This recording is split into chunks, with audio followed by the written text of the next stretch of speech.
In the last video, we talked about tools and techniques. In this video, we are going to talk about managing embroideries, because you use tools and techniques to create the embroideries that you want, and now you need to manage them somehow. So if you have to open files, insert files, create new windows, cut, copy, paste, things like that. So without further ado, let's just get started.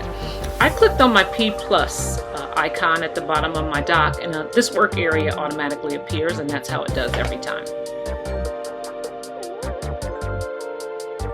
In the last video, we talked about insert. Let's talk about that real quick. Remember, insert is where you load saved embroideries, whether they're from your designs or from some of the system designs, if you have the bonus. Anytime you insert something,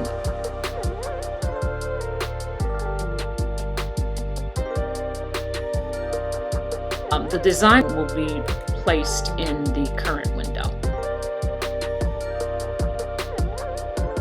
Open is where you open a design, but you have to be very careful with open, because anything you do to that design, you would overwrite it.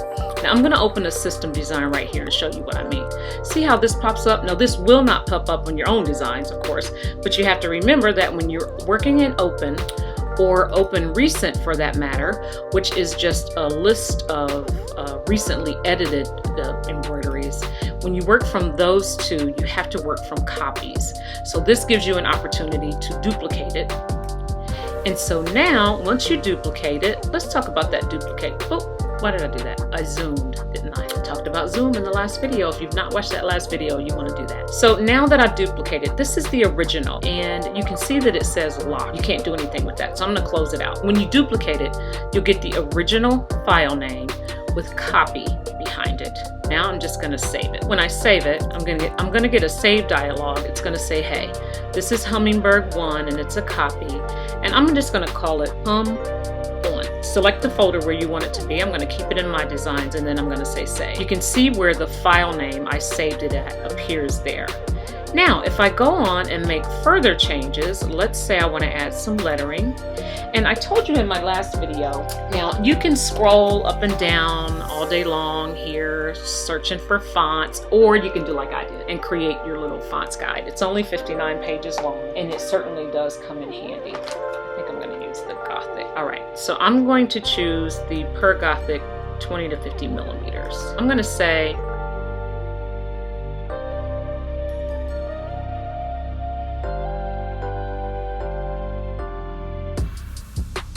and there we are. I'm going to scoot myself over a little bit here. Hold on a second. Okay. When you have the selection box on, you see how this, the symbol that I'm moving is like two lines that are perpendicular one to the other. That's when you know that this entire selection is going to move. Once you get just the cross, it looks like a little cross in the center, you're only going to move that. Command Z will undo anything. Shift Command Z will redo it. I also want to change the color of these words here. So I'm going to go here, I'm going to go into my design window, I'm going to go out of the letter window and go into the design window, into the color select area. I think I want to pick a color that's close to this, the belly of this hummingbird here.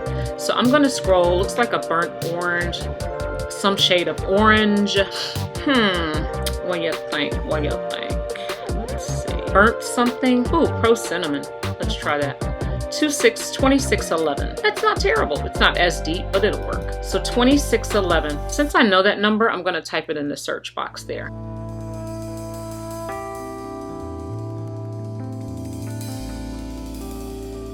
All right, so I've made my changes, and so now when I save it, it is just going to save as the same file. Let's talk about new.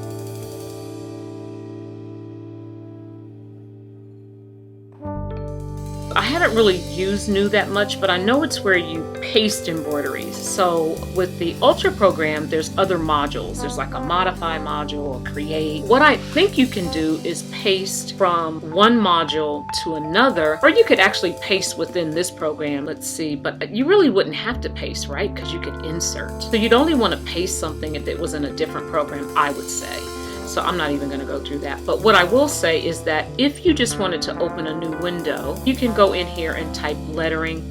You can add some super designs, you can add frames, and you can add motifs to this window. There are 5 methods of saving.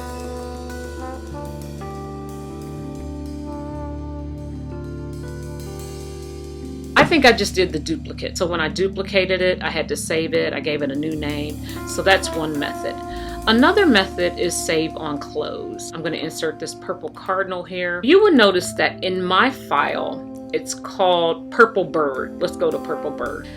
Okay, and there it is. The purple bird is in the wrong hoop, and I'm just going to go in and put it in the right one. I changed this, by the way. It was a red cardinal. You notice that even though mine, it said Purple Bird, when I inserted it, it's going to assume that I'm going to make some changes, and so it's giving me an untitled. I want this centered, so I'm going to tell that center in the hoop. Let's say I made some changes to it and I say close. Now this is the save on close. You just get this little message that says, do you want to save this document? Because you're about to close and you've not made any changes, and once you close it, you can't do anything. Just name it what you want and then save it that way. I'm going to say delete. Save and save as, I feel like they're the same. I don't have a save as command, separate command that says save as in any of my menu drop downs, but it shows up in the save dialog. So save and save as to me are one and the same. You just save them, it goes into the VP4 format, you're done. The last one that we have to talk about is export. I'm going to save that for last. Now let's move on to combining embroideries. Is this one combined?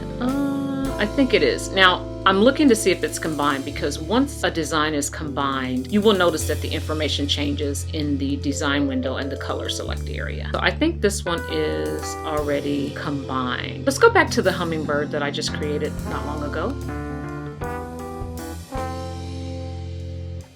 Now, I think I'm going to take this hummingbird out actually. I'm going to say function delete and take that one out. These are single embroideries, and I could merge them together to make one embroidery. I'm going to go to design and I'm going to say combine all. Now you see how this information over here changes. The color select area shows all of the colors for both of the designs, as well as the information here has changed, the stitch count, the thread colors, and so on. Here in the notes and settings,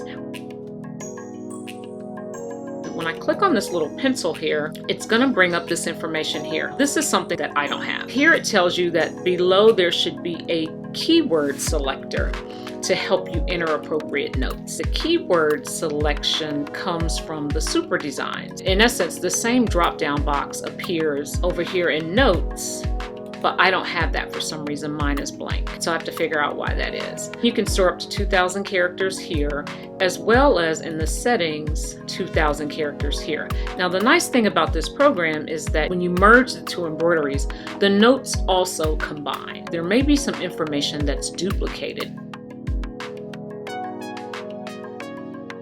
The same order that the designs were loaded in is how they export and how they stitch out. There's also a feature called Combine Selected. And while there are some selection tools here that you can select to do that, they're multi-selection tools. I'm not going to use those now. For the scope of this video, I'm just going to show you if you would use the command click. What I mean by that is that individually you just go in and select them. You do not use a tool to do so. I don't want to combine the whole thing. I just want to combine these three. So I'm going to command click, and you will see that a box will appear around all that I click. I'm going to say combine selected. And now these are combined. When I click on that, I get the information for all three of these guys. When I click on him, I just get one. Let's talk about export. Here I've brought up that keep on hummingbird that I created. Do I want to add anything to this or no? Well, let's insert something else.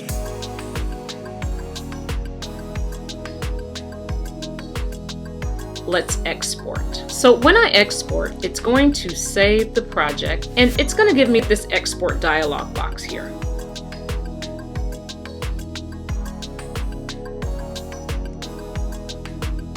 The preferred file format for exporting embroideries is Viking 5 VP4. This file will preserve the separate parts of multi-part designs, and it also preserves thread color information and notes.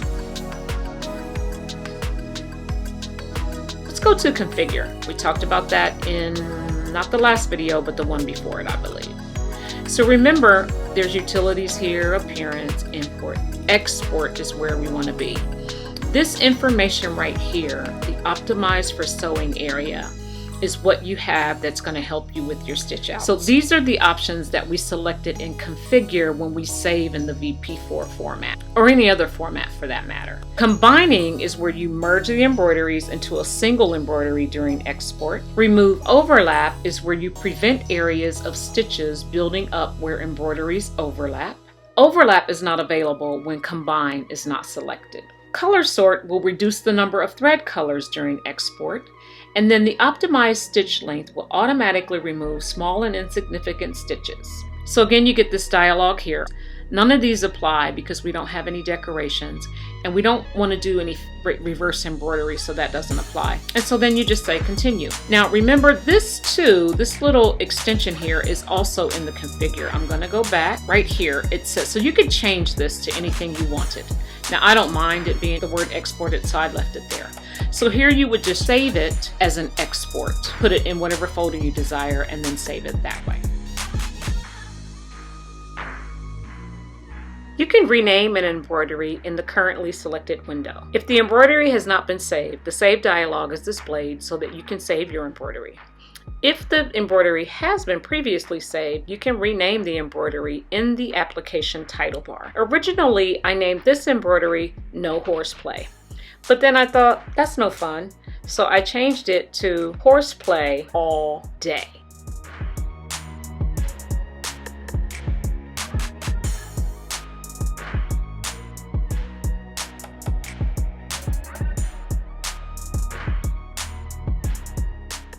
What if you wanted to return to a previous version of your embroidery?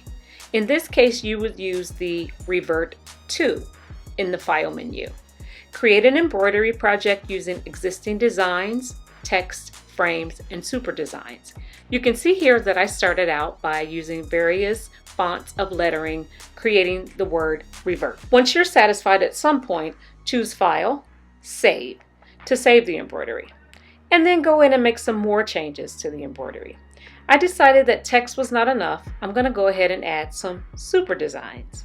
Save the embroidery again. Choose File, and then the command Revert to. All of the changes that you have made and saved can be selected on the screen. Click Restore to go back to an older version, or Done to return without reverting. First, let's talk a little bit about selecting embroideries.